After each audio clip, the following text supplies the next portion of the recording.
Lalu hikmah yang bisa kita ambil adalah, pernahkah kita coba bertanya ketika Rasulullah mengalami kesedihan yang luar biasa ini, kenapa kemudian Rasulullah Shallallahu Alaihi Wasallam diberangkatkan untuk Isra dan Mi'raj dan diberikan satu perintah, yaitu salat?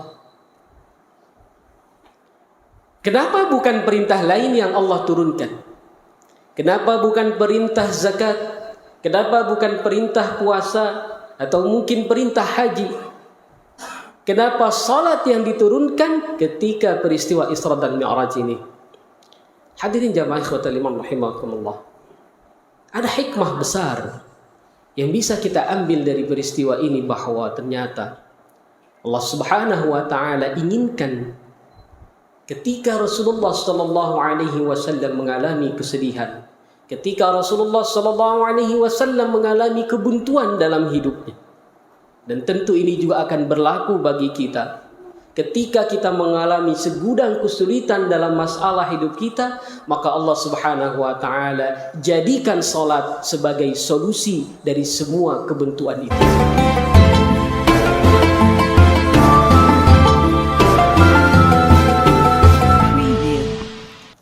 Alhamdulillah nahmaduhu wa nasta'inuhu wa nastaghfiruh. ونعوذ بالله تعالى من شرور أنفسنا ومن سيئات أعمالنا من يهده الله فلا مضل له ومن يضلل فلا هادي له أشهد أن لا إله إلا الله وحده لا شريك له وأشهد أن محمدا عبده ورسوله لا نبي. Masyiral muslimin, jemaah sidang Jumat yang dimuliakan Allah, puji syukur tak henti kita panjatkan kehadirat Allah Ta'ala atas limpahan rahmat, nikmat dan karunia-Nya. Sampai detik ini Allah masih berikan kita kekuatan dan kesempatan untuk senantiasa istiqamah dalam ketaatan. Mudah-mudahan Allah senantiasa panjangkan umur kita, Allah sehatkan badan kita, Allah berkahi kita di bulan Rajab dan di bulan Sya'ban, dan semoga Allah sampaikan kita kepada bulan Ramadan. Amin ya rabbal alamin. Hadirin jamaah yang dimuliakan Allah, selaku khatib kami berwasiat melalui mimbar yang mulia ini, mari kita tingkatkan ketakwaan kita kepada Allah Subhanahu wa taala dengan selalu berupaya memaksimalkan, menjalankan segala perintah-perintah Allah dan menjauhi larangan-larangannya. Hadirin jamaah ikhwatal iman yang dimuliakan Allah, bulan Rajab adalah satu dari bulan-bulan yang Allah muliakan dibanding bulan-bulan yang lain. Terdapat banyak keistimewaan yang Allah berikan di bulan ini. Di antaranya adalah ada satu peristiwa yang diperingati oleh sebagian kaum muslimin, sebagian besar kaum muslimin, yakni peristiwa tentang Isra dan Mi'rajnya baginda Rasulullah sallallahu alaihi wasallam. Ada sebuah hikmah besar ketika kita mencoba menggali sejarah peristiwa terjadinya Isra dan Mi'raj ini berkaitan dengan peristiwa yang terjadi saat itu. Peristiwa Isra Mi'raj ini, jamaah yang dimuliakan Allah, terjadi di tahun ke-10 dari kenabian. Dan saat itu, tahun ke-10 ini adalah tahun di mana baginda Rasulullah sallallahu alaihi wasallam mengalami sebuah puncak kesedihan, mengalami sebuah puncak kebuntuan dalam perjalanan dakwahnya, ketika yang pertama 3 tahun sebelumnya, dari tahun ke-7 sampai tahun ke-10 kenabian tersebut, Rasulullah sallallahu alaihi wasallam, para kaum muslimin, wabil khusus dari golongan kelompok Bani Hashim dan Bani Muttalib, diboikot oleh kaum kafir Quraisy. Selama 3 tahun mereka tidak boleh saling berinteraksi, tidak boleh saling berdagang, tidak boleh saling bermuamalah, Tidak boleh saling melakukan sebuah akad pernikahan dan hal-hal sosial lainnya. Di tahun ke-10 kenabian ini, Rasulullah sallallahu alaihi wasallam juga kemudian ditinggal wafat oleh pamannya Abu Talib. Sosok pemimpin bangsa Quraisy ketika itu yang selama bertahun-tahun belakangan menjadi backup politik dan dakwah Rasulullah sallallahu alaihi wasallam. Dan di tahun ke-10 kenabian itu juga Khadijah radhiyallahu anha, istri Rasulullah sallallahu alaihi wasallam, yang merupakan backup emosional, yang merupakan backup psikologis, bahkan backup finansial dalam dakwah Rasulullah sallallahu alaihi wasallam, tahun itu pun kemudian Allah wafatkan. Maka tahun ini kemudian disepakati oleh para sejarah, para ahli sejarah. Mereka menyebut tahun ini sebagai Amul Huzn, tahun kesedihan. Lalu hikmah yang bisa kita ambil adalah, pernahkah kita coba bertanya, ketika Rasulullah mengalami kesedihan yang luar biasa ini, kenapa kemudian Rasulullah Shallallahu Alaihi Wasallam diberangkatkan untuk Isra dan Mi'raj dan diberikan satu perintah, yaitu salat? Kenapa bukan perintah lain yang Allah turunkan? Kenapa bukan perintah zakat? Kenapa bukan perintah puasa? Atau mungkin perintah haji? Kenapa salat yang diturunkan ketika peristiwa Isra dan Mi'raj ini? Hadirin jamaah ikhwatal iman rahimakumullah. Ada hikmah besar yang bisa kita ambil dari peristiwa ini, bahwa ternyata Allah Subhanahu wa taala inginkan ketika Rasulullah sallallahu alaihi wasallam mengalami kesedihan, ketika Rasulullah sallallahu alaihi wasallam mengalami kebuntuan dalam hidupnya. Dan tentu ini juga akan berlaku bagi kita. Ketika kita mengalami segudang kesulitan dalam masalah hidup kita, maka Allah Subhanahu wa taala jadikan salat sebagai solusi dari semua kebuntuan itu. Dengan kata lain, kita bisa katakan bahwa sesulit dan sebuntu apapun masalah kita dalam hidup, maka itu semua akan bisa terselesaikan dengan cara kita membuka komunikasi baru dengan Allah Subhanahu wa taala melalui salat. Hadirin jamaah yang dimuliakan Allah. Lalu ketika Rasulullah sallallahu alaihi wasallam mulai diberangkatkan, apa yang terjadi? Yang pertama, beliau sallallahu alaihi wasallam merasakan dengan kebesaran Allah Subhanahu wa taala bahwa jarak antara kota Makkah dan Palestina yang saat itu mustahil ditempuh dalam waktu singkat dengan menggunakan kendaraan yang paling cepat sekalipun, Rasulullah mengalami bahwa dengan kekuasaan Allah yang tadinya terlihat mustahil di mata manusia, maka itu menjadi sangat mungkin.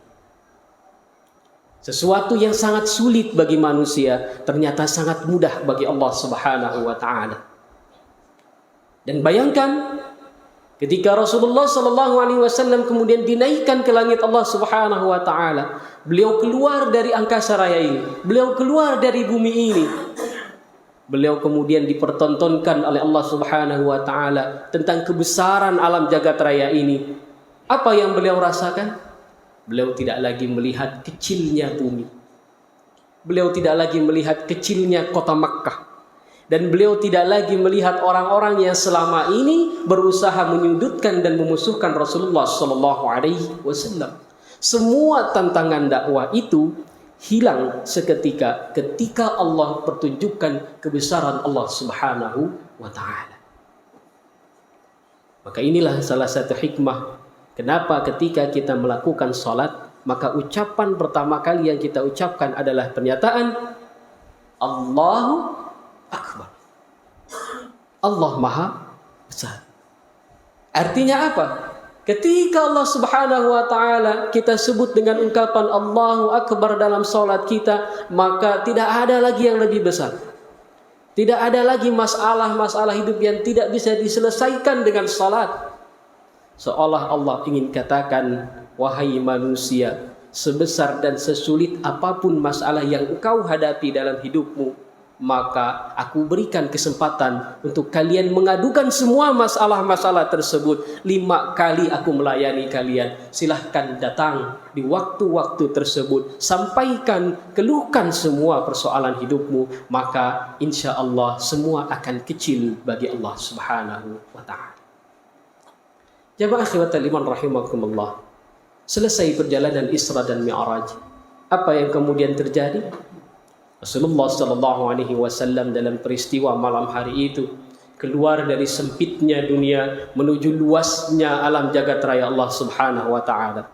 Beliau keluar dari sempitnya orang-orang yang memusuhi, dari kerdilnya orang-orang yang selama ini merintangi dakwah beliau sallallahu alaihi wasallam, kepada luasnya rahmat dan pertolongan Allah Subhanahu wa taala. Keluar beliau, datang kepada Allah Subhanahu wa taala, kembali dari peristiwa Isra Mi'raj dengan sebuah semangat baru bahwa semua kesedihan ini telah selesai ketika Allah berikan satu solusi yang disebut salat.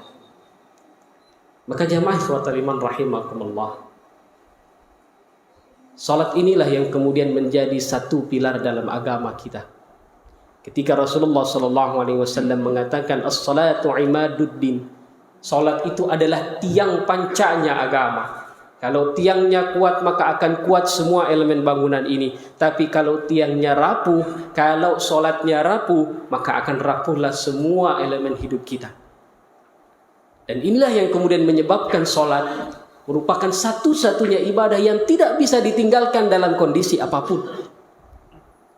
Kita wajib berpuasa, tapi Allah beri keringanan jika kita tidak mampu berpuasa karena sakit, karena safar, maka kita boleh meninggalkan puasa.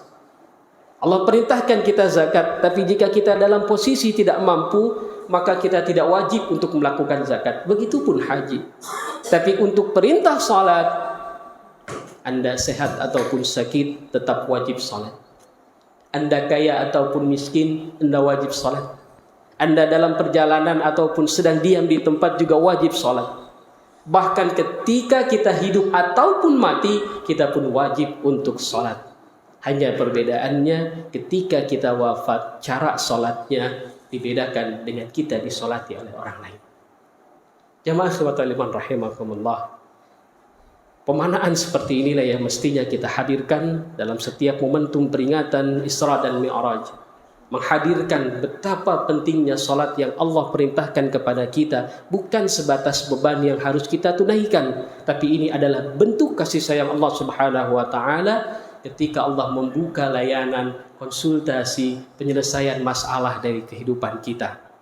Dan inilah makna terbesar dari firman Allah Subhanahu wa taala ketika ia berfirman, wasta'inu bis-sabri was-salah.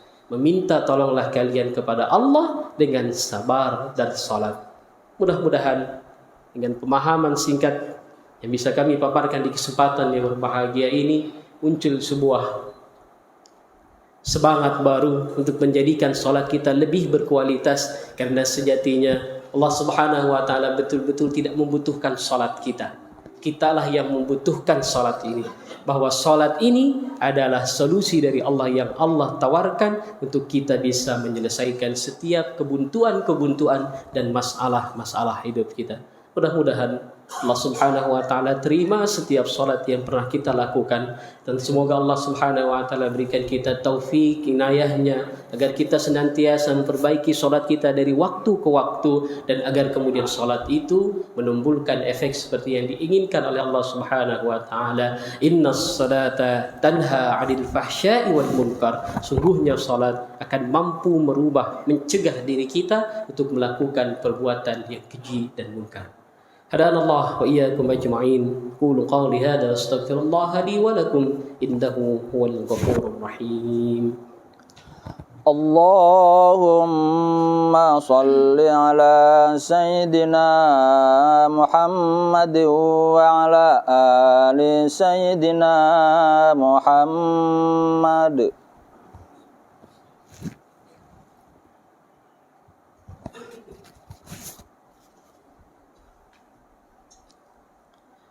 الحمد لله الواحد الصمد.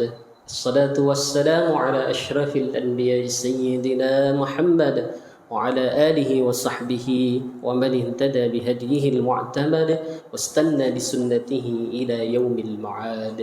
أما بعد فيا عباد الله أوصيكم وإياي نفسي بتقوى الله تعالى وطاعته فقد فاز المتقون. فقال عز وجل: يا أيها الذين آمنوا اتقوا الله حق تقاته ولا تموتن إلا وأنتم مسلمون. Masyiral muslimin jamaah yang dimuliakan Allah, di khutbah yang kedua ini mari kita berdoa kepada Allah Subhanahu wa taala agar Allah ampuni segala dosa dan khilaf kita, baik yang disengaja maupun yang tidak sengaja. Kita memohon kepada Allah agar Allah ampuni juga dosa seluruh kaum muslimin dan muslimat dimanapun berada. Kita mohon kepada Allah agar Allah cabut segala keburukan, segala bentuk musibah dan bala yang telah Allah Subhanahu wa taala berikan kepada kita, dan semoga Allah senantiasa jadikan hari kita menjadi hari-hari yang lebih baik dari waktu ke waktu. Semoga Allah kumpulkan kita pada kesempatan yang mulia ini menjadi wasilah Allah akan pertemukan dan kumpulkan kita nanti di surga Allah Subhanahu wa taala. Allahumma salli wa sallim ala sayyidina Muhammadin wa ala alihi wa sahbihi ajma'in walhamdulillahi rabbil alamin. Allahumma ighfir lil muslimina wal muslimat wal mu'minina wal mu'minat al ahya'i minhum wal amwat innaka sami'un qaribun mujibud da'awat wa ya qadiyal hajat. Allahumma aslih lana dinana alladhi huwa ismatu amrina وأصلح لنا دنيانا التي فيها معاشنا وأصلح لنا آخرتنا التي إليها معادنا واجعل الحياة زيادة لنا في كل خير واجعل الموت راحة لنا من كل شر. اللهم ادفع عنا الولاء والوباء والفحشاء والمنكر والسيوف المختلفة والشدائد والمحن ما ظهر منها وما بطن من بلدنا هذا خاصة ومن بلدان المسلمين عامة إنك على كل شيء قدير. ربنا ظلمنا أنفسنا وإن لم تغفر لنا وترحمنا لنكونن من الخاسرين. ربنا آتنا في الدنيا حسنة وفي الآخرة حسنة وقنا عذاب النار. عباد الله إن الله يأمر بالعدل والإحسان وإيتاء ذي القربى وينهى عن الفحشاء والمنكر والبغي يعظكم لعلكم تذكرون. فاذكروا الله العظيم يذكركم واشكروه على نعمه يزدكم ولذكر الله أكبر.